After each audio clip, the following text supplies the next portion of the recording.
నీటి ఉధృతి కొనసాగుతోంది.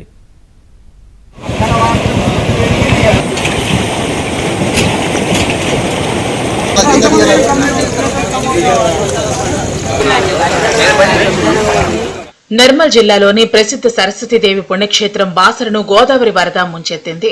ఎటు చూసినా గంగమ్మ పరుగులు తీసి భయపెడుతోంది. భారీ వరద వస్తూ ఉండటంతో ఆలయ క్షేత్రం నిర్మానుష్యంగా మారింది. మహారాష్ట్ర నుంచి 1,00,000 క్యూసెక్కుల వరద వస్తూ ఉండటంతో బాసర దగ్గర గోదావరి ఉగ్రరూపంతో వంతెన్ను తాకుతూ నిండుగా ప్రవహిస్తోంది. బ్యాక్ వాటర్ బాసరలోకి చేరుతోంది.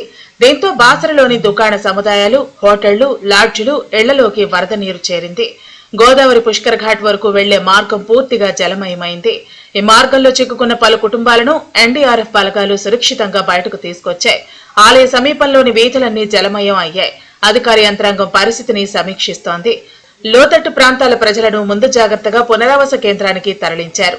ఆహారం, ఆవాసం కోసం జనం నానా అవస్థలు పడుతున్నారు. వరదలో చిక్కుకున్న బాసరలో సాధారణ జనజీవనం స్తంభించింది.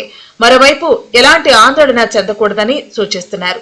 మరోవైపు టాక్లీ, తొండాపూర్, బిద్రెల్లి, ఓని, కౌట, సాలాపూర్, సావర్గావ్, లాబ్ది గ్రామాలు జలదిగ్బంధంలో చిక్కుకోవడంతో రాకపోకలు నిలిచిపోయాయి. వేలాది ఎకరాల్లో పంటలు నీట మునిగాయి. దీంతో ప్రజలు తీవ్ర ఇబ్బందులు పడుతున్నారు.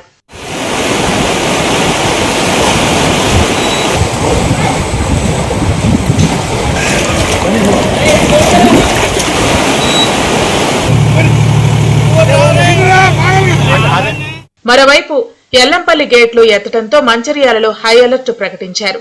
లోతట్టు కాలనీలోకి వరద చేరుతోంది. వరద ప్రవాహం తగ్గినట్టే తగ్గి మళ్లీ పెరుగుతోంది. దీంతో ఎన్టీఆర్ నగర్, రామ్ నగర్, ఎల్ఐసి కాలనీలో ఇళ్ల చుట్టూ వరద చేరింది. లోతట్టు ప్రాంతాల్లో కలెక్టర్ కుమార్ దీపక్ పర్యటించారు. బాధిత కుటుంబాలను సురక్షిత ప్రాంతాలకు తరలించారు.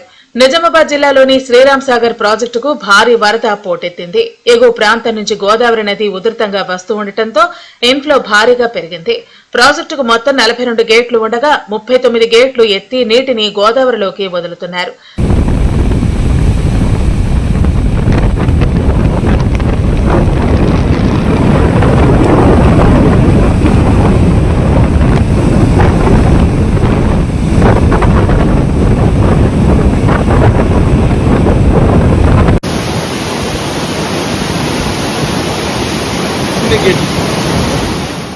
మెదక్ జిల్లా ఏడుపాయల ఆలయంలో వరద ఉధృతి కొనసాగుతోంది.